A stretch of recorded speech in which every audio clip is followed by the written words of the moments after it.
जी शक्ति स्वरूपा माता, भाई और बहनों, आप आज का कार्यक्रम शुरू करने से पहले सभी सभी कोई कमर सीधी कर लेंगे और आंखें बंद करके परमपिता परमात्मा का ध्यान करते हुए साथ ही साथ में सूक्ष्म रूप में हम सबके हृदय पर विराजमान परम पूज्य गुरुदेव, परम वंदनीय माता जी, हम सबके अंदर सद्बुद्धि और सद्भावनाओं को स्थापित करने वाली माँ गायत्री का ध्यान करते हुए एक बार गायत्री मंत्र का उच्चारण हम सब करें। ॐ भूर्भुवः स्वः तत्सवितुर्वरेण्यं भर्गो देवस्य धीमहि धियो यो नः प्रचोदयात्। जितने भी हमारे शक्ति स्वरूपा माताएं, चाहे वो जूम के माध्यम से हो, यूट्यूब के माध्यम से हो, फेसबुक के माध्यम से हो, यह कार्यक्रम ऑनलाइन चल रहा है। ऑनलाइन में जितने भी हमारी शक्ति स्वरूपा माताएं, बहनें एवं भाई लोग जुड़े हुए हैं, उन सबको मेरा सादर प्रणाम नमन। जैसे कि आज तो बहुत बड़ी बात है कि हमारे इस कार्यक्रम में हमारे डॉक्टर हुई हैं, जो कि गुरबा से है और साथ ही साथ में हमारे है के क्षेत्र में, समाज सेवा के क्षेत्र में वह कार्य कर रही है। साथ ही साथ सेवा से लंबे समय से जुड़ी हुई है और योजना में अपनी भूमिका निभा रही है।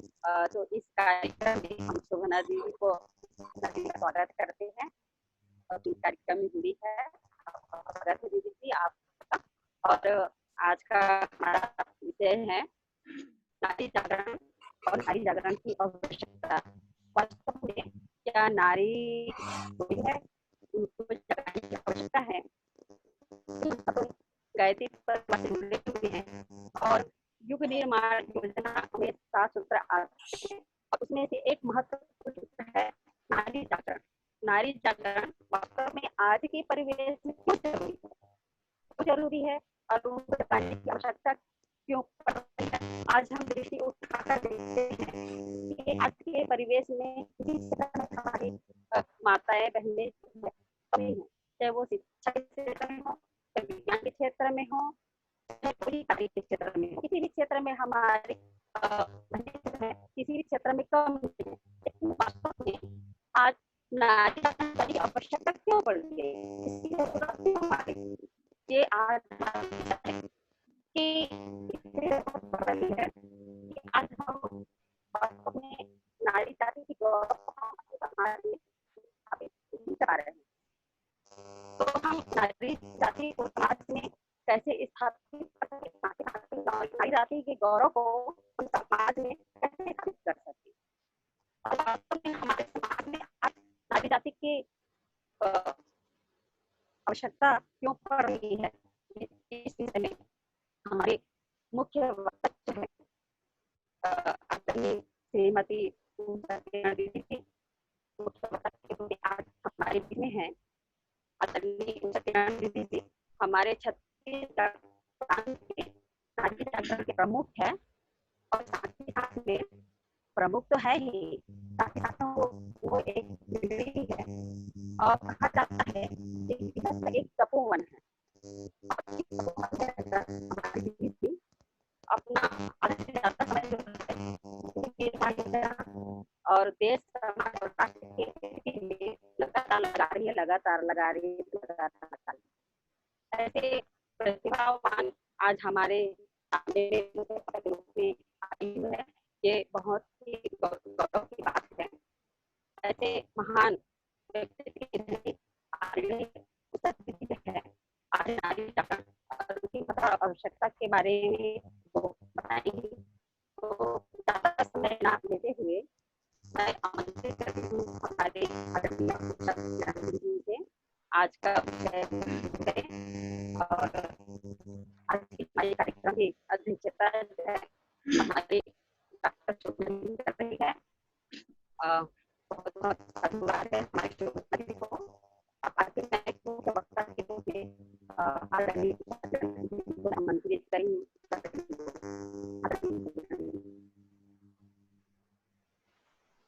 आप सभी को मेरा प्रणाम। जितने भी हमारे बहनें जुड़ी हुई हैं आज के इस नारी जागरण कार्यक्रम में, उन सभी बहनों को प्रणाम। और आज के इस सेशन में आप सभी का बहुत बहुत स्वागत है, बहुत बहुत अभिनंदन है। चाहे छत्तीसगढ़ प्रांत से हो, बाहर से भी हो, जहाँ से भी बहनें जुड़ी हैं, सभी को एक बार पुनः प्रणाम। आदरणीय शोभना दीदी जी को प्रणाम, आदरणीय कुंती दीदी जी को प्रणाम, और सभी बहनों का स्वागत है। बहनों, नारी जागरण विषय का उद्घाटन पिछले सप्ताह हुआ था। आज विधिवत हम कक्षा प्रारंभ कर रहे हैं। कक्षा नहीं कह सकते, इसे चर्चा परिचर्चा है। और साथ ही जो हमारी बहनें, चाहे वो मिशन के हों, बाहर से हों, मिशन बहनों का एक उद्देश्य ये भी है इस कार्यक्रम के पीछे कि हम जहाँ कहीं भी आगे नारी जागरण की कक्षाएं हम लगाएं तो इसी प्रकार के विषय हम उसमें प्रेषित करते जाएंगे, मतलब इसी प्रकार का विषय हम उसमें रखेंगे। इस उद्देश्य से भी ये हमारा ऑनलाइन कक्षाएं प्रारंभ की गई हैं। तो आइए आज के विषय को रखते हैं। एक बार पुनः सभी लोग कमर सीधी करके बैठे, उगते हुए सूर्य का ध्यान करें, आदि शक्ति माँ गायत्री का ध्यान करते हुए भावना करें कि उस माँ में जिस प्रकार शक्ति है, साहस है, वैसा ही हम भी उनकी प्रतिकृति हैं। हम भी समस्त देवी शक्तियों की प्रतिकृति हैं, उनकी प्रतीक्षाएं हैं। तो हमारे अंदर भी वही सारी विशेषताएं हमारे अंदर भी स्थापित होती चली जाए। इन्हीं भावनाओं के साथ गायत्री महामंत्र। ओम भूर्भुवः स्वाहा तत्सवितुर्वरेण्यं भर्गो देवस्य धीमहि धियो यो नः प्रचोदयात्। ओम गुरुर्ब्रह्मा गुरुर्विष्णु गुरुरेव महेश्वरः गुरुरेव परब्रह्म तस्मै श्री गुरवे नमः। मातृवत् लालयित्री च पितृवत् मार्गदर्शिका नमोऽस्तु गुरुसत्तायै श्रद्धा प्रज्ञायुता च या देवी सर्वभूतेषु शक्तिरूपेण संस्थिता नमस्ते। आज आवाज नहीं आ रही है। नमस्तस्यै नमो नमः। बिना शक्ति साधना के बनता न कोई बिगड़ा काम, बिना शक्ति साधना के बनता न कोई बिगड़ा काम। नारी तुम हो शक्ति राष्ट्र की, सत सत तुम्हें प्रणाम, सत सत तुम्हें प्रणाम। बहनों, आज हमारा विषय है नारी जागरण की आवश्यकता एवं महत्व। मैं एक छोटी सी उदाहरण से आज की इस बात को प्रारंभ करना चाहूंगी। एक छोटी सी बच्ची थी जिसका महाराष्ट्र के एक छोटे से गांव में जन्म हुआ। ऐसे घर में जहां पर बेटी को बिल्कुल पसंद नहीं किया जाता। ऐसे घर में उसका जन्म हुआ, और चूंकि बेटी को पसंद ही नहीं करते थे तो उसका नाम चिंदी रख दिए। जैसे होता है ना, कूड़ा कचरा है, ये फालतू की पैदा हो गई घर में, इस भाव से कि घर का एक ऐसा ही है फालतू सामान, ऐसा भाव रख के उस बच्ची का नाम रख दिया गया चिंदी। बहुत ही अभावग्रस्त स्थिति थी उनके घर की, आर्थिक परेशानियां थी, कई कई दिन जैसे खाने को ना मिले, ये वाली स्थिति भी रहती थी। बच्ची बढ़ती गई, और चूंकि बहुत ज्यादा आर्थिक स्थिति सही नहीं थी उस घर की, इसलिए बहुत ज्यादा वो पढ़ाई भी नहीं कर पाई। चौथी कक्षा को आधा उसने पढ़ा, समझ लीजिए तीसरी कक्षा तक वो ही पढ़ पाई ठीक से। उसके बाद स्कूल बंद हो गया। फिर धीरे से बड़ी हुई।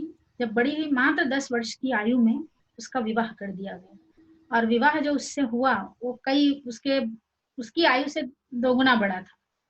10 साल की बच्ची का शादी हो जाए तो हम समझ सकते हैं कि वो अबोध, जिसको किसी चीज का मीनिंग ही नहीं पता, शादी क्या होती ये भी शायद मालूम नहीं, लेकिन उस बच्ची की विवाह हो गया।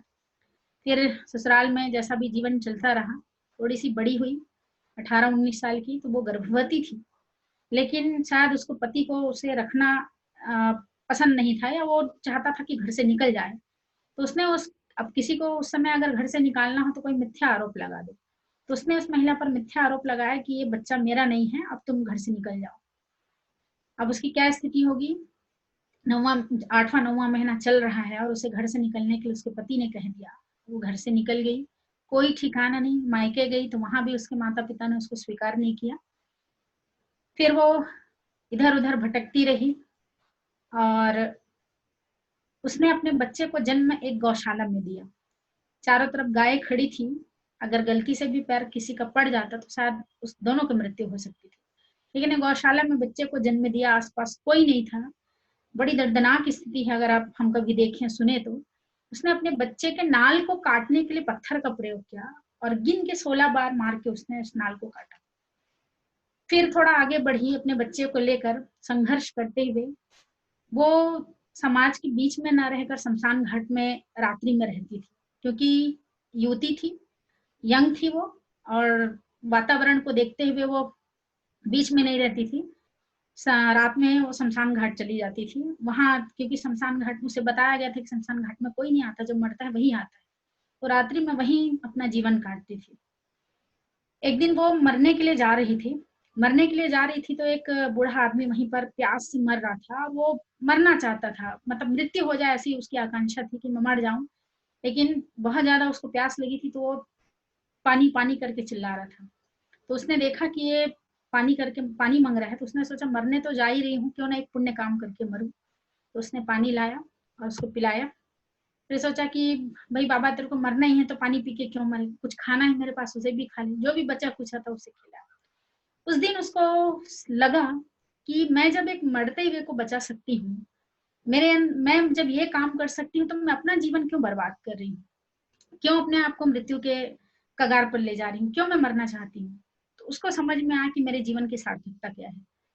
आदमी जब अपने लिए जीना छोड़ देता है, तब उस दिन जीवन का उद्देश्य बना लेता है कि क्यों ना मैं दूसरे के लिए जीवन जीऊं। ये बात उसके मन में घर कर गई और फिर वो वहां से निकली। रेलवे प्लेटफॉर्म में रहती थी। फिर छोटा सा बच्चा था, तो उसको फिर वो देखती थी कि और भी छोटे छोटे बच्चे रेलवे प्लेटफॉर्म में रहते हैं, तो उन बच्चों को इकट्ठा कर लेती थी और उनको मांग कर खाना खिलाती थी। संयोग बस भगवान ने उनको एक अच्छा गला दिया जिसको वो गाना गाती थी और पैसे उसको मिल जाते थे। जो भी उस पैसे से इकट्ठा होता था, उससे वो सब बच्चों को भरण पोषण करती थी। ऐसे कर करके उसके परिवार बढ़ता गया, अर्थात जो भी राह में दिखता उसको भीख मांगता हुआ। ऐसे ही कई लोग होते हैं, माता पिता बच्चों को छोड़ देते हैं, उन बच्चों को वो रख लेती हैं। और अपनी बच्ची को कि मेरी ममता में कहीं विकार ना आ जाए, कहीं मैं अपनी बच्ची पर ज्यादा ध्यान न दे दूं, ये कहते हुए उसने अपनी बच्ची को एक संस्था में दे दिया, वहां उसकी पढ़ाई लिखाई। और फिर धीरे धीरे करके उसके पास ऐसी बच्चे आते गए, वो सबको अपना परिवार बनाती गई और धीरे धीरे आगे बढ़ती गई, और आज वो हजारों बच्चों की माँ है। और आज वो महिला इतनी ज्यादा हम सबके बीच प्रसिद्ध हो चुकी हैं कि देश विदेश में उनको 500 से ज्यादा पुरस्कार मिल चुके हैं। एक सामाजिक कार्यकर्ता के रूप में उसको जाना जाता है। और मैं जिस व्यक्तित्व का नाम ले रही हूँ, शायद आप जानते हो, उस माँ का नाम है सिंधुताई, जो सभी के लिए माँ बन गई, हजारों बच्चों की माँ बन गई। बहनों, ये एक उदाहरण है नारी शक्ति का। नारी चाहे तो क्या नहीं कर सकती है। अपनी ममता से वो पूरे संसार को अपना, एक खास बात मैं इसमें बताना चाहूंगी कि अंत में जब उसके पति से रहा नहीं गया उसकी प्रसिद्धि देखकर, वो वापस आया और उसको आत्मग्लानि हुई कि मैंने इस महिला के साथ क्या किया था। तो जब आई और उसने निवेदन किया कि अब तुम घर वापस लौट चलो, तो उसने बहुत शानदार जवाब दिया। उसने ये कहा कि मैं अब पत्नी नहीं रही, मैं एक माँ बन चुकी हूँ, और अब अगर तुम मेरे बच्चे बनकर रह सकते हो तो शायद मेरे पास रह जाओ, मैं जा सकती हूँ। कितनी बड़ी बात है। और ये मतलब हम कल्पना नहीं कर सकते कि किसी नारी के अंदर ये भाव हो सकता है। तो बहनों, ये उदाहरण है, और ये उदाहरण कोई कपोल कल्पित नहीं। आप जानते हैं सिंधुताई के विषय में, आपने पढ़ा होगा, उसके ऊपर एक मूवी भी बनी है। आप उस मूवी को भी जरूर देखिए। और हर पल पल उनका जीवन हमको प्रेरणा देता है कि कैसे एक संघर्ष में एक महिला संघर्ष करके इस मुकाम को हासिल करी हो। और ये कोई पहले की नहीं, आज के अभी इसी जमाने की बात है, इसी समय की बात है। आज ये हमारे लिए उदाहरण है, नारियों के लिए सबकी प्रेरणा स्रोत है वो। इसी प्रकार और बहुत सारी बहनें हैं। बहनों, आज के समय में आप देखेंगे तो ऐसे अनेक उदाहरण बहनों के मिलेंगे। आप जो एक कल्पना सरोज है, उनकी कहानी आप पढ़े होंगे। उनका भी कुछ ज्यादा जीवन अच्छा नहीं रहा, बचपना बहुत वो से गुजरा, बहुत जल्दी उनका भी विवाह हुआ। और मात्र 2 रुपए में रोजी करने वाली महिला आज 2000 करोड़ रुपए की मालकिन है, बिल्डर है वो, है ना। तो ऐसे बहुत सारे उदाहरण आज के डेट में हमको मिलेंगे बहनों। ये तो सिंधुताई का उदाहरण रहा, जो दया करुणा ममता के रूप में आज हमको दिखाई देती हैं। बहुत सारी शक्ति के रूप में भी आज हमारी बहनें हमको चारों तरफ दिखाई देती हैं, चाहे वो कोई भी क्षेत्र हो, राजनीति का क्षेत्र हो, विज्ञान का क्षेत्र हो। अगर मैं नाम लूं हर क्षेत्र की बहनों का, तो आज का सेशन तो नाम लेने में ही निकल जाएगा। आप सब पढ़ी लिखी बहनें यहाँ पर जुड़ी हुई हैं, आप पढ़ती हैं अखबार, डेली चित्र, टीवी देखती रहती हैं, आप सबको मालूम होगा कि आज हमारी बहनों ने ऐसा कोई भी क्षेत्र नहीं छोड़ा है जहां पर उसने अपने ज्ञान का, अपनी प्रतिभा का, अपने विद्वता का लोहा न मनवाया हो। हर क्षेत्र में आज बहनें आगे हैं। एक देश की हमारी सीमा सुरक्षा, जहां पर पहले भाई रहते थे, आज बहनें भी हैं। और बड़ा गौरव होता है जब वो हम देखते हैं उसको पूरे अस्त्र शस्त्र से लैस रहती हैं और हमारे देश की सुरक्षा करती हैं। बहुत ज्यादा गौरव होता है ना। आसमान में उड़ते हुए प्लेन को जब देखते हैं, जब उसे देखते हैं कि उसे कोई बहन चला रही हमारे समान, तो हमारी भी छाती गर्व से फूल जाती है। आज प्लेन चला रही बहनें, ट्रेन चला रही हैं बहनें, नेवी में है वो, सेना के तीनों पदों पर वो विराजमान है, संगीत के क्षेत्र में है, कला के क्षेत्र में है। ऐसा कोई भी क्षेत्र नहीं बचा है। खेल के क्षेत्र में भी आप देखते होंगे, जब भी हमारे देश में गेम्स होते हैं, अभी कॉमनवेल्थ गेम्स भी हुए, ज्यादा से ज्यादा पदक महिलाओं ने ही लाए, पुरुष पीछे हैं। जब भी 10वीं बारी का रिजल्ट निकलता है, देखते हैं कि बहनें ही आगे हैं। तो आप देख लीजिए, हर क्षेत्र में बहनें आज आगे बढ़ चुकी हैं। इतना आज के समय में हमारी बहनों ने हर क्षेत्र में तरक्की कर ली है। तो केवल ये ऐसा नहीं है कि आज की बहनें ही जागी हुई, क्या हमारी पूर्व की बहनें जागी हुई नहीं थी? उसमें जागृति नहीं थी क्या? थी, बल्कि इससे कहीं ज्यादा थी। आज हम जितना देखते हैं महिलाओं का, नारियों को हम देखते हैं कि नारी आज अब बहुत आगे बढ़ चुकी है, लेकिन इससे ज्यादा तो आप इतिहास में जाएंगे तब देखेंगे।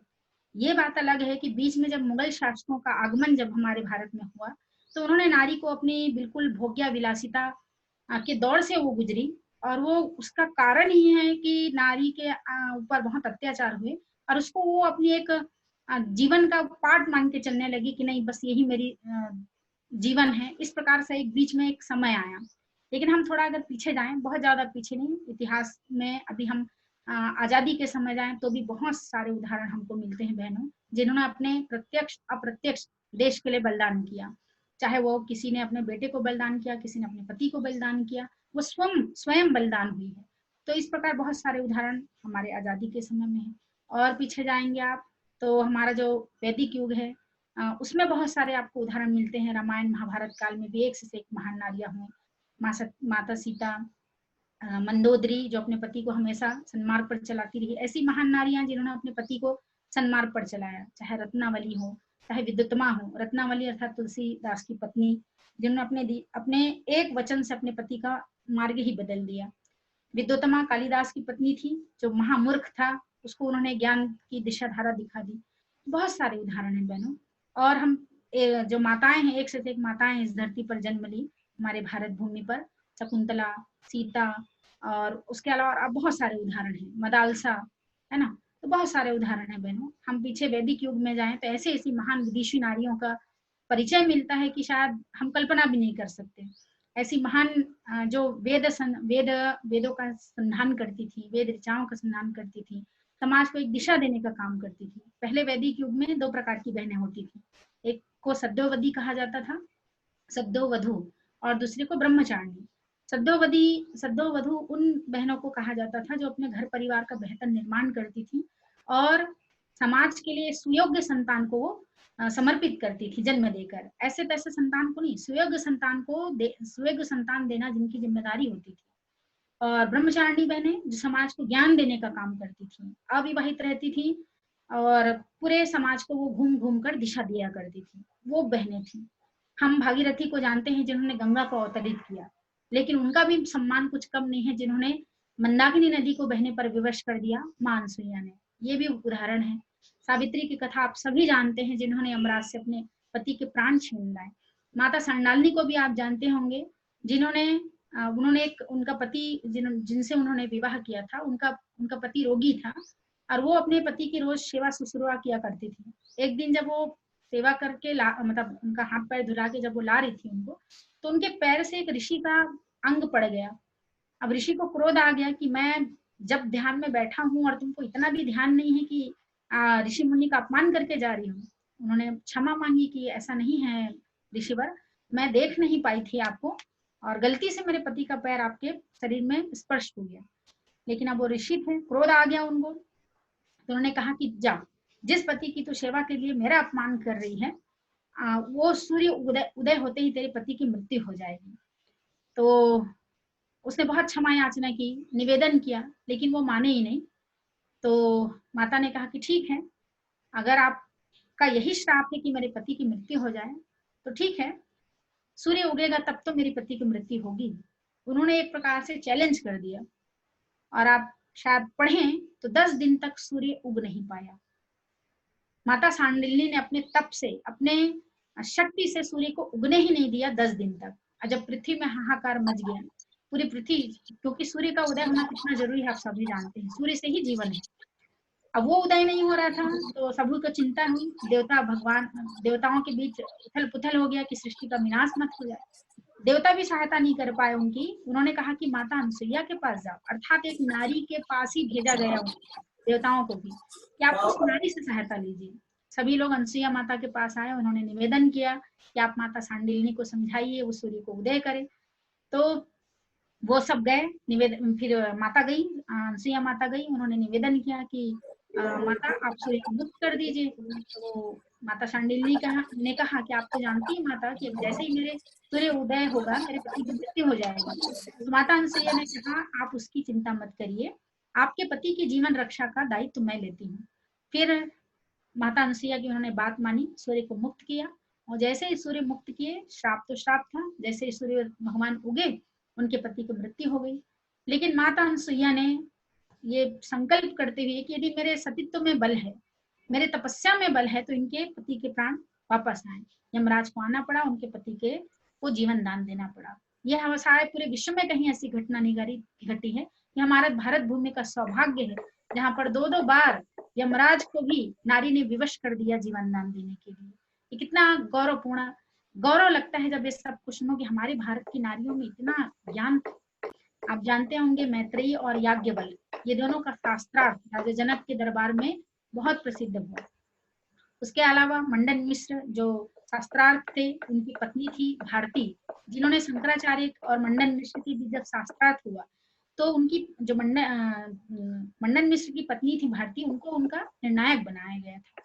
तो एक स्त्री में कितनी ज्ञान और विद्वता थी, हम इसी से आकलन कर सकते थे। एक समय था जब हमारे भारत की नारियों को माता के रूप में ही देखा जाता था। इतना गौरवशाली इतिहास है। कहने का मेरा तात्पर्य यही है बहनों कि हमारे भारत भूमि में यदि हम थोड़ा पीछे जाएं तो एक से एक महान नारियों का वर्णन हमको मिलता है। और ये गौरव होता है सुनकर, देखकर कि हमारे भारत में ऐसी ऐसी महान नारियां रही हैं। आज की तुलना में अगर देखा जाए तो उस समय तो और बहुत ज्यादा जागृति थी, और इसी का परिणाम था कि हमारा भारत भूमि स्वर्ग जैसा था। यहाँ इसीलिए भारत को जगत गुरु कहा जाता था। आज भी परिस्थितियां हैं, आज भी नारियां जागी हुई हैं, लेकिन थोड़ा कहीं ना कहीं एक प्रश्न मन में आता है कि हमारा इतना विशाल गौरवपूर्ण इतिहास होने के बाद भी और वर्तमान में भी जब नारियां इतनी ज्यादा जाग चुकी हैं, तो फिर नारी जागृति की बात क्यों आती है, नारी जागरण की बात क्यों? आपसे यदि पूछें कि क्या कारण है कि आज भी नारी जागरण की आवश्यकता हम महसूस करते हैं, कई जगह हमारा कार्यक्रम होता है, ये प्रश्न रखते हैं, तो अक्सर ये जवाब आता है कि जैसा विकास होना चाहिए था शायद वैसा नहीं हुआ है। कई को जवाब आता है कि आज भी बहनें कई इलाकों में पिछड़ी हुई हैं।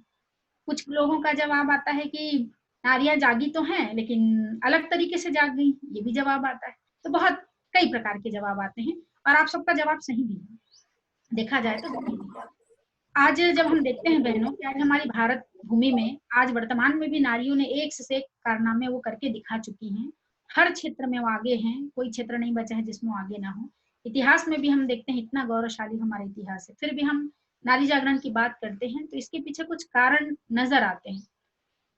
पहला तो ये कि चूंकि विश्व की आधी जनसंख्या नारी है और ये समाज की आधी जनसंख्या नारी है, और ये जरूरी है कि जिस प्रकार पुरुषों के उनके समग्र विकास का ध्यान रखा जाता है, शिक्षा हो, उनका बौद्धिक विकास हो, उनका मानसिक, शारीरिक, आध्यात्मिक, सामाजिक विकास हो, ठीक उसी प्रकार नारियों का भी समग्र विकास की आवश्यकता है। क्योंकि हमारे जो समाज का बैलेंस है तभी बना रह सकता है जब बहनों और भाइयों दोनों को समग्र रूप से विकसित करने का अवसर मिले, तभी बैलेंस बना रहेगा। अगर किसी गाड़ी के आगे वाले चक्के में अच्छी से हवा भरी जाए और पीछे वाले को छोड़ दिया जाए बिना हवा के, तो वो गाड़ी चल नहीं सकती, चलेगी भी तो कहीं पर एक्सीडेंट होके गिर जाएगी। है ना। ठीक उसी प्रकार समाज में नर नारी दोनों की आवश्यकता है और दोनों को समग्र विकास की आवश्यकता है। हर स्तर पर नारी भी बौद्धिक स्तर पर हो, सामाजिक, आध्यात्मिक, हर स्तर पर वो यदि स्ट्रांग रहेगी, अपने आप को मजबूत बनाकर चलेगी, तभी भी बराबर रहेगी। इसके अलावा ये तो कुछ ऐसे कारण हुआ, कुछ बहुत और महत्वपूर्ण कारण है बहनों जिसके लिए नारी जागृति की आवश्यकता हम आज भी महसूस करते हैं, जिसमें से एक प्रमुख कारण है परिवार निर्माण। परिवार निर्माण के लिए नारी को खैर जगाने की तो नहीं कह सकते, पहले भी परिवार हुआ करते थे, आज भी परिवार हुआ करते हैं, हम भी एक परिवार का हिस्सा हैं। और आप सब बहनें बिल्कुल अगर हम सच्चाई से आकलन करें, अनुभव कर सकते हैं पहले के परिवार और आज के परिवार। अगर किसी गांव में 100 परिवार हैं तो मुश्किल से 5-6 ही परिवार होंगे जहां पर का वातावरण स्वर्गीय है, जहां पर संस्कारों की गंगा बहती हो, जहां आध्यात्म हो। अन्यथा पूरा 95 घर में कलह मचा हुआ है, कहीं रावण पैदा हो रहे हैं, कहीं कंस पैदा हो रहे हैं। मतलब परिवार की स्थिति आज वैसी नहीं रही है जैसे पहले थी। पहले संयुक्त परिवार हुआ करता था, बड़ा परिवार हुआ करता था, फिर भी प्यार हुआ करता था, स्नेह हुआ करता था। आज आज भी अगर देखें तो संयुक्त परिवार है, लेकिन परिवारों में वो बात नहीं रही जो पहले हुआ करती थी। सिंगल परिवार है तब तो स्थिति और है, अलग है। कहने का तात्पर्य है कि परिवार निर्माण की जो मुख्य धुरी है नारी है। भगवान इस संसार को बना सकता है, लेकिन परिवार निर्माण करने की जिम्मेदारी उन्होंने नारियों को सौंपी है। क्यों? क्योंकि नारी के अंदर वो समस्त गुण वो बनाकर ही भेजा है, जिस प्रकार भगवान ने सृष्टि को बनाया, क्योंकि वो स्वयं उन सभी दिव्य गुणों से पूरित है। संसार में जो जो चाहिए उनसा दया, करुणा, ममता, प्रेम, उदारता, वात्सल्य, इस सारे गुणों से परिपूर्ण स्वयं भगवान हैं, जिन्होंने इस सृष्टि को रचना की। उसी सभी गुणों से उन्होंने नारियों को अभिपूरित किया है, ताकि नारी भी जब नीचे जाकर एक संसार बनाए, अर्थात अपना घर परिवार बनाए, क्योंकि धरती का स्वर्ग तो हमारा परिवार है, इसलिए नारियों को जिम्मेदारी मिली है और वो स्वर्ग बनाए। लेकिन आज वर्तमान में हम देखते हैं तो बहुत कम ऐसा हो रहा है कि वास्तविक में हम अपने घर परिवार को स्वर्ग बना पा रहे हैं। वैसे तो परिवार को स्वर्ग बनाने की जिम्मेदारी या परिवार निर्माण की जिम्मेदारी पुरुष और नारी दोनों को है, दोनों मिलकर परिवार का निर्माण करते हैं। किंतु नारी की भूमिका ज्यादा रहती है, क्योंकि उनके अंदर जो गुण हैं भगवान ने जो उनको दिए हैं, उनके आधार पर ही परिवार आध्यात्मिक बनता है, संस्कारित बनता है। परिवार का एक अलग ही तरीके से निर्माण होता है। आप उस घर की कल्पना करिए जहां पर नारी नहीं है। वैसे तो नारी को स्वयं घर कहा गया है, घर कहकर विभूषित किया गया है। जहां नारी नहीं है उस घर की कल्पना करिए, नारी के बिना तो परिवार का निर्माण हो ही नहीं सकता। केवल एक पुरुष परिवार का निर्माण नहीं कर सकता जब तक नारी नहीं है। नारी जब आती है तभी परिवार का निर्माण होता है। तो हम उस घर की कल्पना कर सकते हैं, जहाँ नारी नहीं हो तो क्या स्थिति है हम जानते हैं। तो नारी जहाँ पर है वहां पर एक अलग ही उस घर परिवार की स्थिति रहती है। बस आवश्यकता इस बात की है कि फिर से नारी आज चाहे वो गृहिणी हो, गृह स्वामिनी हो, चाहे वो नौकरी भी करती होंगी तो भी, चाहे वो किसी भी पद पोस्ट पर रहें, कुल मिला अगर अंततः देखा जाए तो परिवार जैसी संस्था, क्योंकि ये बहुत बहुत बड़ी, भले दिखता छोटा सा इकाई है, समाज का एक छोटा इकाई है परिवार, लेकिन परिवार एक बहुत बड़ी संस्था है। परिवार संस्था के कारण ही हमारा भारत देश प्रसिद्ध है। और भी शायद देश विदेश में भी परिवार संस्था है, लेकिन हमारे भारत में ही पहले परिवार परंपरा शुरू हुई और यही परंपरा विदेशों में भी आज है। तो ये जो परिवार संस्था है, ये भारत भूमि की शान है। और आज हम परिवार को देखते हैं टूटते बिखरते चले जा रहे हैं। कहीं ना कहीं हम शायद बहनों का भी ये थोड़ा बहुत कुछ कमजोरी रहा है, जिसकी वजह से आज परिवार उतने अच्छे नहीं बन पा रहे जैसा होना चाहिए। तो बहनों को इस क्षेत्र में भी थोड़ा सा हमको और अलर्ट होने की जरूरत है। हम जब कहते हैं कि धरती का स्वर्ग हमारा परिवार है, तो परिवार की जो मुख्य धुरी है नारी, उसका एक प्रथम कर्तव्य बनता है कि वो श्रेष्ठ परिवारों का निर्माण करे। तो इसके लिए भी हम थोड़ा ध्यान दें, है ना, ये जरूरी पक्ष है हमारा। परिवार निर्माण का जब विषय चलेगा आगे के सेशन में, तब आपको बहुत विस्तार से बताया जाएगा। हमारे युग ऋषि ने जो किताबों में बहुत छोटे छोटे सूत्र बताए हैं कि परिवार को कैसे स्वर्ग जैसा बना सकते हैं, इन छोटी छोटी बातों का ध्यान करके परिवार का निर्माण किया जा सकता है। अभी तो सिर्फ इस बात की यहाँ पर रखना चाहेंगे कि परिवार निर्माण के लिए नारी का जागृत, संस्कृत, सुसंस्कृत, आध्यात्मिक होना कितना महत्वपूर्ण है। तो चूंकि वो धुरी है और उसी के हाथ पर टिका रहता है। कई बार कहते हैं ना, नारी चाहे तो घर को स्वर्ग बनाए। आगे की बात हम नहीं बोलना चाहेंगे, क्योंकि नारी स्वर्ग बनाए तभी अच्छा है। तो ये बात है कि नारी को इस क्षेत्र में भी थोड़ी जागृति की अभी आवश्यकता है। आने वाले समय में हमको श्रेष्ठ परिवारों की आवश्यकता है, क्योंकि श्रेष्ठ सुसंस्कारित परिवार ही एक सभ्य समाज की रचना करता है, एक संपन्न राष्ट्र की रचना करता है, सुखी राष्ट्र की रचना करता है। उसी पर टिका हुआ है, पूरे राष्ट्र का भी आधार परिवार है। तो चूंकि राष्ट्र को भी अगर अच्छा बनाना है, सशक्त बनाना है, तो परिवारों को पहले श्रेष्ठ बनाना होगा। और चूंकि नारी की भूमिका अहम है, इसलिए भी इस क्षेत्र में हमको बहनों के बीच जा जाकर या उनको थोड़ा सा और हमको एहसास करने की आवश्यकता है कि हम अपने परिवार के निर्माण पर बहुत गंभीरता से ध्यान दें। फिर एक नारी जागृति की बात आती है बहनों, वो है सुसंतति निर्माण हेतु। हाँ, पहले हमारे भारत को जगत गुरु इसीलिए कहा जाता था कि हाँ, एक से एक नर रत्न, एक से एक महान नारियां पैदा हुई और जिनका ज्ञान पूरे विश्व में फैला और जिन्होंने पूरे विश्व को ज्ञान दिया, इसलिए भारत को जगत गुरु अर्थात पूरे विश्व का गुरु, ज्ञान देने वाला कहा जाता था। क्योंकि ऐसे संतानें पैदा हुई उस समय। पहले के नारियों को ये ज्ञान था कि अगर मुझे मातृत्व को धारण करना है या मुझे माँ बनना है, तो मुझे ऐसी तैसी संतानों की माँ नहीं बनना है, मुझे किसी को भी जन्म नहीं देना है। वो माँ बनने की कला जानती थी कि मुझे कैसे श्रेष्ठ संतति को मुझे जन्म देना चाहिए, और वो सब चीज का ध्यान रखते हुए फिर अपने गर्भ से एक श्रेष्ठ संतति को जन्म दिया करती थी, ताकि वो न केवल उनके लिए बल्कि उसके परिवार, समाज और राष्ट्र के लिए वो उपयोगी सिद्ध हो, उनका आने वाला संतान। आज ये स्थिति नहीं है। जब गर्भ विज्ञान की कक्षा चलेगी तब उसमें और बहुत विस्तृत से बातें रखी जाएंगी कि आज हमको ये इन चीजों का ज्ञान ही नहीं है, इस चीज की कला का ज्ञान नहीं कि कैसे श्रेष्ठ संतति को जन्म दिया जाए। और उसी का प्रभाव है कि आज हम देखते हैं घर घर में हमको रावण दिखाई देते हैं, घर घर में कंस दिखाई देते हैं, पूरे समाज का वातावरण हम देख सकते हैं, है ना। तो इस जगह पर भी बहनों को उस ज्ञान से उनको ज्ञान देने की आवश्यकता है या उनको बताने की आवश्यकता है कि आप श्रेष्ठ संतति कैसे जन्म दे सकती हैं। यहाँ पर नारियों को तो बहुत ज्यादा अलर्ट होने की जरूरत है, बहुत ज्यादा जागने की जरूरत है, क्योंकि उसी के गर्भ से आने वाली संतति, हमारे आने वाली पूरी भविष्य का जन्म होता है। और जिस प्रकार भगवान मनुष्य को बना सकता है ना, लेकिन मनुष्यता उसके अंदर यदि पैदा कोई करता है तो माँ करती है प्रथम गुरु के रूप में। तो माँ की भूमिका बहुत महत्वपूर्ण है, बहुत ज्यादा। नारी के जीवन की सबसे बड़ी कोई भूमिका है तो माँ के रूप में है। और माँ अपने गुणों से, अपने संस्कारों से गर्भ के समय से लेकर ज्ञान देना प्रारंभ करे तो फिर आगे बचपन से लेकर उसको संस्कार देती चली जा सकती है।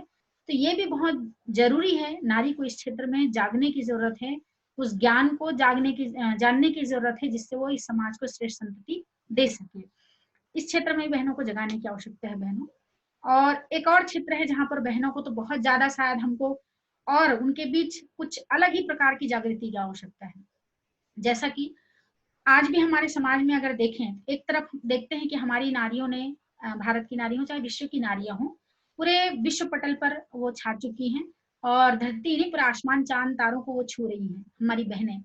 लेकिन इसी समाज में हमको बहनों का एक और जो दिखाई देता है वर्ग, कि आज भी बहुत सारे थोड़े छोटे मोटे गांव हैं जिसमें आज भी बहनें घरेलू हिंसा का शिकार होती रहती हैं, अशिक्षित हैं। कुछ जगहों पर आज भी बहनें हमारी अनपढ़ है, अशिक्षित हैं, घरेलू हिंसाओं का शिकार होती रहती हैं।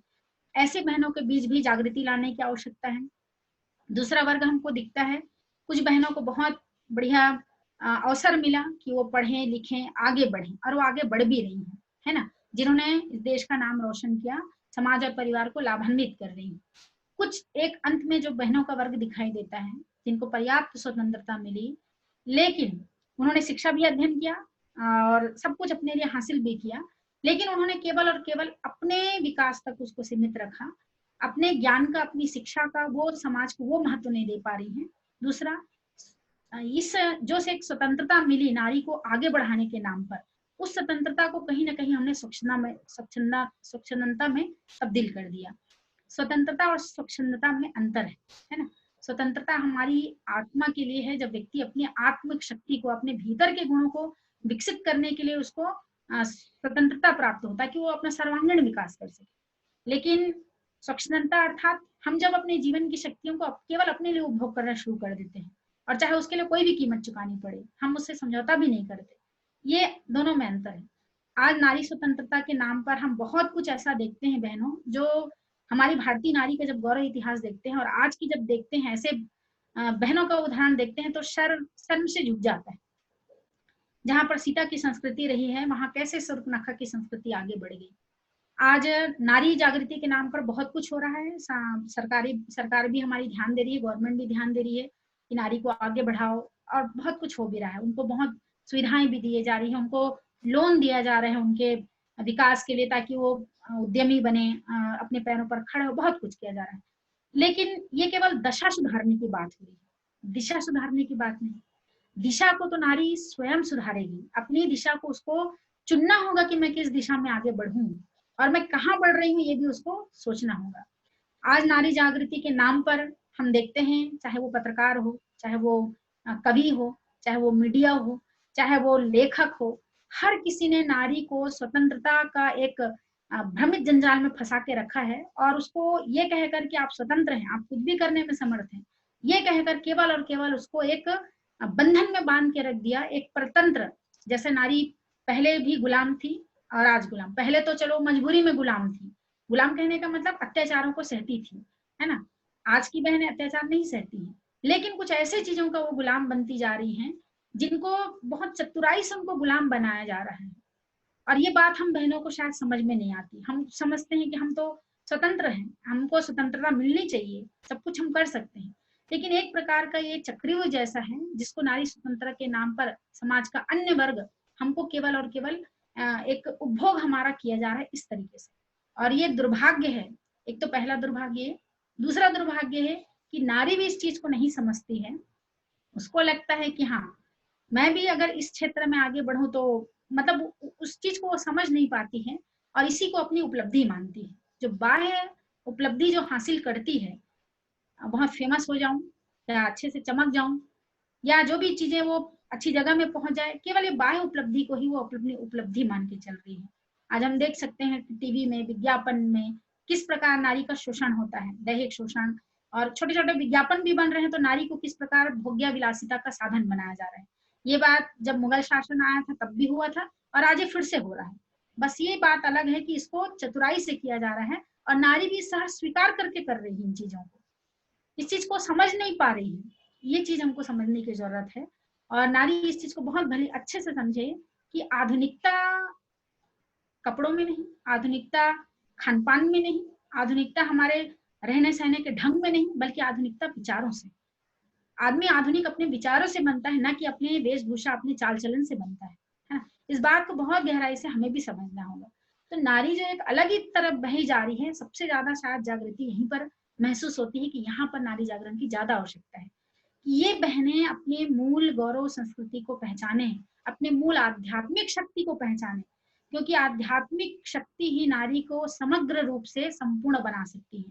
उनके समस्त उत्तरदायित्वों को वो निभाने के लिए बेहतर अपना दे सकती हैं।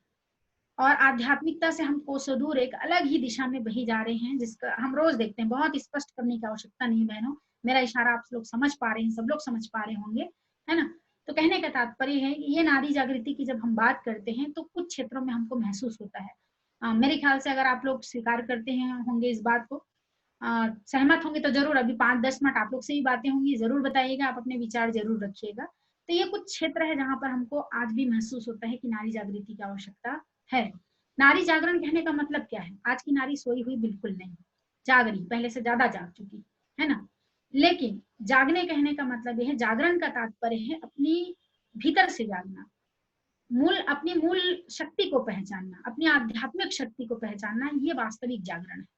ये नहीं कि जागृति के नाम पर हम कुछ भी करने में स्वतंत्र हैं ऐसा कहकर एक मिथ्या भाव के लेकर हम सोचे कि हम में बहुत जागृति आ गई, हम पढ़ लिख लिए तो जागृति आ गई, या हम चांद तक पहुंच गए तो हम बहुत जाग गए। ऐसा नहीं है बहनों, अपने भीतर के अंतःकरण की शक्तियों को पहचानना ही वास्तविक में नारी जागरण है। तो ये कुछ बातें हैं बहनों जिसके लिए आज भी हमको नारी जागरण की आवश्यकता महसूस होती है। आप सब भी अपने विचार जरूर रखेंगे। नारी को तो वैसे भी, नारी का एक अलग ही रूप है बहनों। अगर नारी के विषय में पढ़ना चाहें कि नारी क्या है, तो बहुत सारे हमारे धर्म, हमारे जो जितने भी ग्रंथ हैं, हमारे पुराण हैं, सब में नारी की महिमा गाई गई है और बहुत सारी है। अगर उन महिमा गान को ही हम पढ़ने लग जाएं तो भी कई सेशन खत्म हो सकते हैं। इतना ज्यादा हमारे पुराणों में, हमारे ग्रंथों में, हमारे शास्त्रों में नारी की महिमा को गाया गया है। नारी को बहुत सारे रूपों में व्यक्त किया गया है। हमारे इसी भारत भूमि में नारी को मातृदेवो भव कहा गया है। आप जानते हैं कि मनुस्मृति में कहा गया है यत्र नारीस्तु पूज्यन्ते, जहाँ पर नारी की पूजा होती है वहां पर संपन्नता आती है, सुख सौभाग्य आता है, वहां पर देवता निवास करते हैं। आज के समाज में हम देखते हैं भले ही नारी बहुत आगे बढ़ गई है, लेकिन आज भी इसी समाज में, जिस समाज में कभी नारी को माता से कम नहीं माना जाता था, मातृ देवो भव की संस्कृति थी, लेकिन आज इतना उन्नति करने के बाद भी नारी के प्रति जो दृष्टिकोण है वो आज भी कितना नीचे स्तर का है आप जानती हैं। आज 6 साल की बच्ची से लेकर 60 साल की महिला तक रेप का शिकार होती है। नारियों को शायद देखने का नजरिया आज भी शायद बदल नहीं रहा है ना।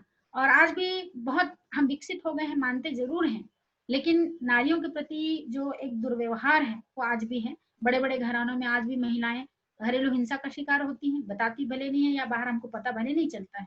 तो नारियों की दुर्दशा भी, ऐसा नहीं है कि नारी बहुत अंतरिक्ष तक पहुंच गई, इसका मतलब उनकी स्थिति बहुत अच्छी हो गई। बहुत सारी जगह पर आज भी नारी बहुत सारी चीजों का शिकार होते रहती है, तो वहां पर भी उनको थोड़ा सा जागृत होने की आवश्यकता है। और जैसा कि हमारे नारियों की महिमा का गान करते हैं, बहुत कुछ कहा गया है, नारी को शक्ति, नारी को ब्रह्मा विष्णु महेश कहा गया है। जिस प्रकार नारी भगवान ब्रह्मा सृष्टि की रचना करते हैं, विष्णु जी पालन पोषण करते हैं, शिव जी शिव तत्व का हटाते हैं और शिव तत्व की स्थापना करते हैं। नारी को भी वही उपमा मिली हुई है। नारी अपने गर्भ से सृजन करती है, पालन पोषण करती है, और अपने घर से, परिवार से, बच्चों से उनके अंदर के अशी तत्व को हटाती है, शिवत्व की स्थापना करती है। और भी नारी को बहुत सारी भगवान को, नारी को भगवान ने स्वयं अपनी प्रतिकृति बताया है। जितने गुण भगवान में है वो समस्त गुण नारी में विद्यमान है, इसलिए उनको मातृत्व का सुख, मतलब नारी ही, स्त्री ही बच्चे को जन्म भी देती है, इसलिए उनको ये गौरव भी मिला हुआ है। तो नारी को समस्त गुणों से युक्त करके भगवान ने भेजा है।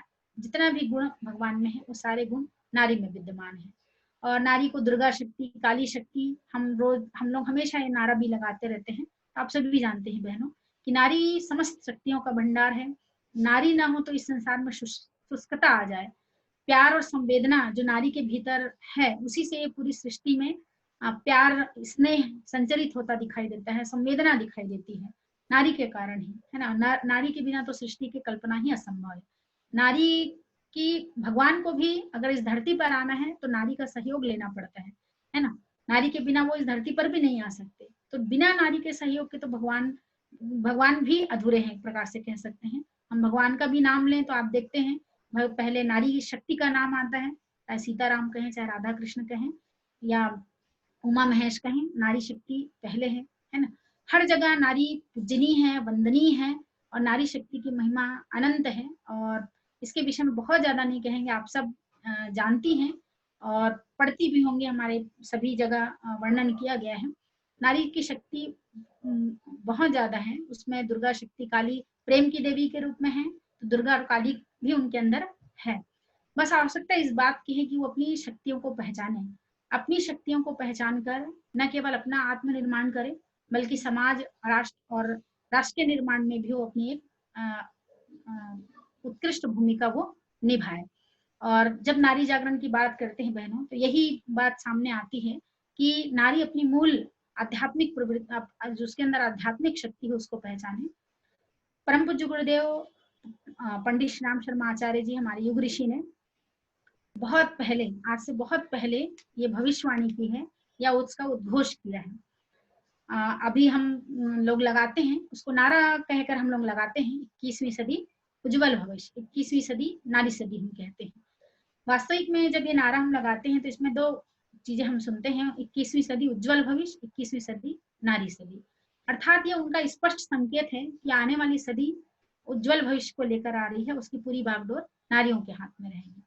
ये जो नारी जागरण की बातें हम लोग कर रहे हैं बहनों, इसकी शुरुआत परम पूज्य गुरुदेव ने अपने समय से की थी, जैसा कि दीदी ने भी उस दिन बताया था। बहुत पहले परम वंदनी माता जी ने इसकी शुरुआत की, और धीरे धीरे आज हम देखते हैं कि हमारे गायत्री परिवार की भी बहनें कहाँ से कहाँ पहुंच गई हैं, है ना। एक छोटे चूल्हे चौके से काम करते करते करते आज वो बड़े बड़े धार्मिक अनुष्ठान संपन्न करवाती हैं, यज्ञ का संचालन करवाती हैं, और बड़े बड़े वो कॉन्फ्रेंस में वो अपना विचार रखती हैं। तो आज हमारे गायत्री परिवार में भी हमारी बहनों ने बहुत तरक्की की है इस क्षेत्र में।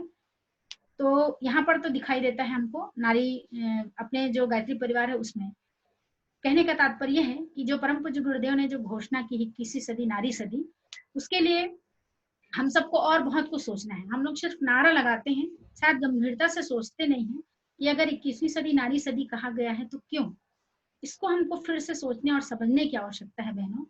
और जितनी बहनें हमारे गायत्री परिवार से जुड़ी हुई हैं, चलो गायत्री परिवार से नहीं भी जुड़े हैं तो भी समस्त बहनें इस बात को स्पष्ट रूप से हम अपने दिमाग में बैठा लें कि नारी, एक नारी की उन्नति में पूरे समाज की उन्नति है, एक नारी की उन्नति में पूरे समाज की उन्नति होती है। जब तक नारी समग्र रूप से आगे नहीं बढ़ेगी, जैसे कि विवेकानंद ने भी कहा है कि जब तक नारी का विकास नहीं होगा तब तक कोई देश तरक्की नहीं कर सकता, जब तक नारी की उन्नति नहीं होगी तब तक कोई राष्ट्र उन्नति नहीं कर सकता। और जब नारी जाति की बात आती है तो हम सबको ये बहुत ध्यान से इस चीज को स्वीकार करना होगा अच्छे से कि जैसे कि अलग अलग जाति की बातें होती हैं, आप ये जाति हैं, आप वो जाति हैं, सब जाति जैसे अपने अपने विकास के लिए कुछ ना कुछ करता है, ब्राह्मण की जाति हो या शर्मा जाति, मतलब साहू जाति हो या और वर्मा जाति है, सब अपने अपने जाति के विकास के लिए कुछ ना कुछ करते हैं। जब नारी जाति की बात आती है तो हमको ये स्पष्ट ध्यान रखना होगा, नारी के साथ जाति जुड़ा है, अर्थात हम सब नारियां एक ही जाति की हैं और हमको अपनी उन्नति के लिए अपने कदम स्वयं बढ़ाने होंगे, अपने आप को स्वयं उठाना होगा, है ना। नारी को अपने शक्तियों को पहचान कर स्वयं आगे बढ़ना होगा, समन्वित रूप से सभी एक साथ बढ़ें, सब नारियों में अपना ही स्वरूप देखते हुए, कोई छोटा बड़ा नहीं, कोई ये जाति वो जाति का नहीं, नारी जाति कह दिए मतलब समस्त नारी एक ही जाति की है।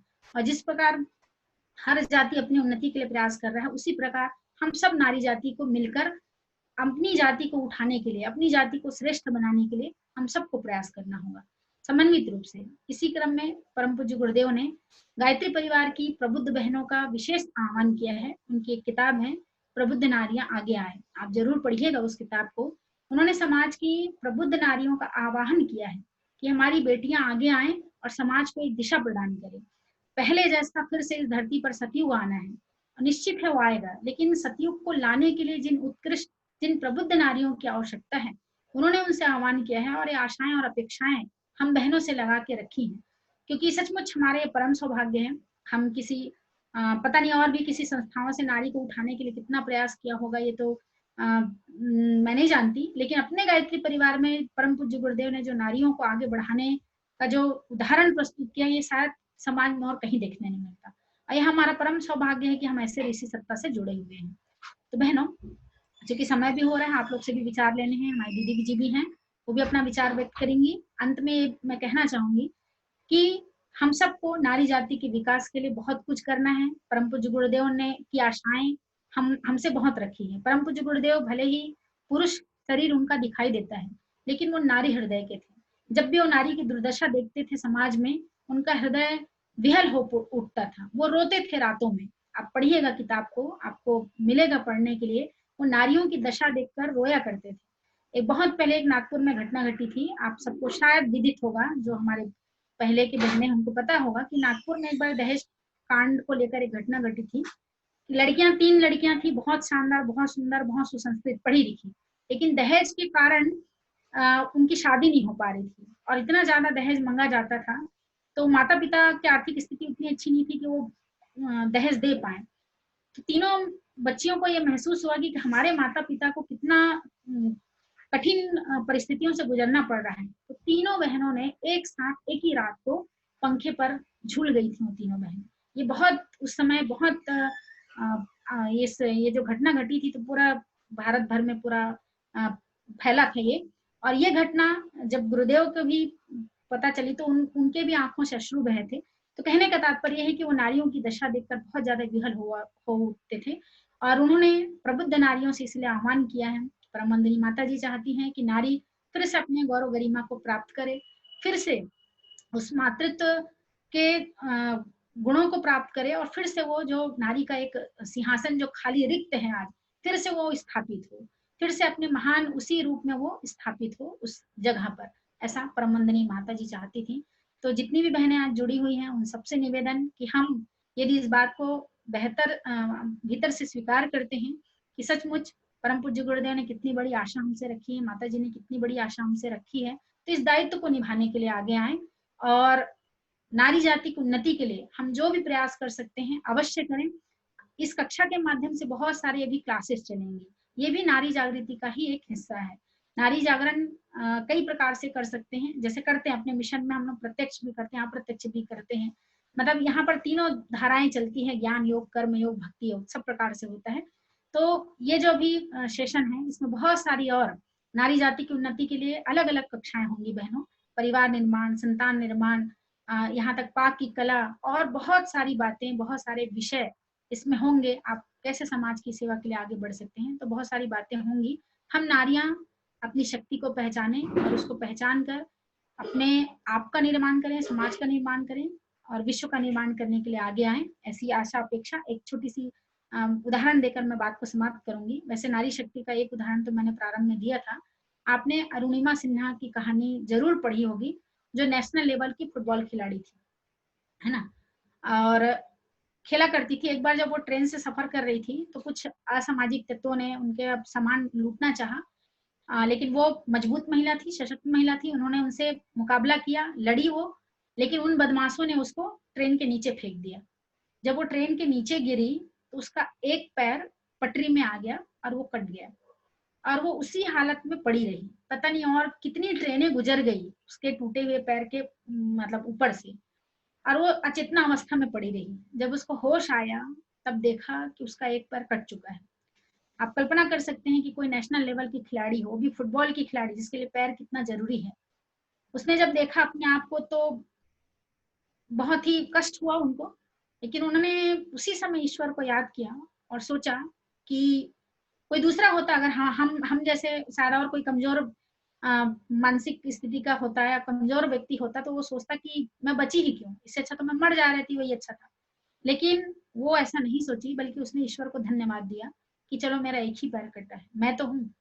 फिर वो किसी तरीके से घिसटते घिसटते स्टेशन तक पहुंची। वहां लोगों ने देखा तो ये तो अरुणिमा सिन्हा है, तो उन्होंने तुरंत उसको हॉस्पिटलाइज किया, वहां उसका चिकित्सा चला।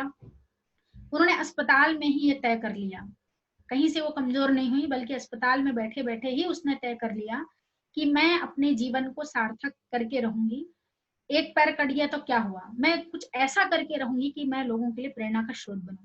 और वहीं से उन्होंने संकल्प किया और वहीं से वो बछेंद्री पाल के पास चली गई। आप जानते होंगे बछेंद्री पाल कौन है, हमारे भारत की वो महिला है जिन्होंने, प्रथम महिला है जिन्होंने माउंट एवरेस्ट पर चढ़ाई करी।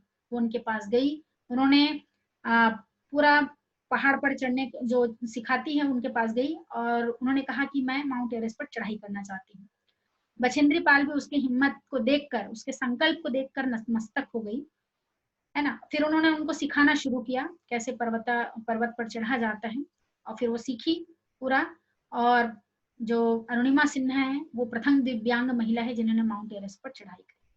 तो बहनों, ये तो एक उदाहरण है, ऐसे अनेकों उदाहरण है बहनों, जिन्होंने अपनी शारीरिक अक्षमता के बावजूद ऐसे ऐसे काम इस समाज में वो करके दिखा रही हैं कि गौरव होता है अपनी नारी जाति होने पर।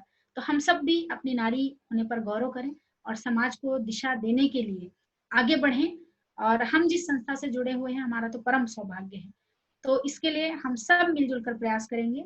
आइए एक बार नारा लगाते हैं, 21वीं सदी नारी सदी, 21वीं सदी नारी सदी। देश की शक्ति, परिवार की शक्ति नारी है, समाज की शक्ति नारी है, राष्ट्र की शक्ति नारी है, दुर्गा शक्ति नारी है, काली शक्ति नारी है। मैं कुछ पंक्तियां पढ़कर आज की बात को समाप्त करती हूँ। नारी नहीं तो प्रत्यक्ष देवी का अवतार हो, नारी तुम साधारण नहीं प्रत्यक्ष देवी का अवतार हो, इस विश्व वसुधा का तुम सुंदर श्रृंगार हो। अगर तुम न होती तो शुष्क हो जाएगा ये संसार, तुम मानवीय चेतना में बहती प्यार की रसधार हो। नारी तुम प्रत्यक्ष देवी का अवतार हो, प्रत्यक्ष देवी का अवतार हो। आप सभी को मेरा प्रणाम। और आगे की बात रखने के लिए रोमा बहन आगे का संचालन करेंगी।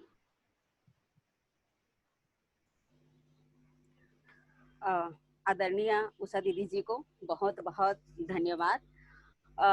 नारी जागरण के उद्देश्य को उन्होंने बड़े ही सरगर्मी और साथ ही साथ में बहुत ही सरल, सहज और व्यवहारिक रूप से उन्होंने बताया कि वास्तव में आज के परिवेश में नारी जागरण की आवश्यकता क्यों है, हर दिशा में उनकी आवश्यकता है, ये उन्होंने अनुभव कराया। तभी व्यक्ति निर्माण, परिवार निर्माण और समाज निर्माण के लिए वास्तव में नारी को नारी को जागृति होना ही चाहिए। आइए हम आज के कार्यक्रम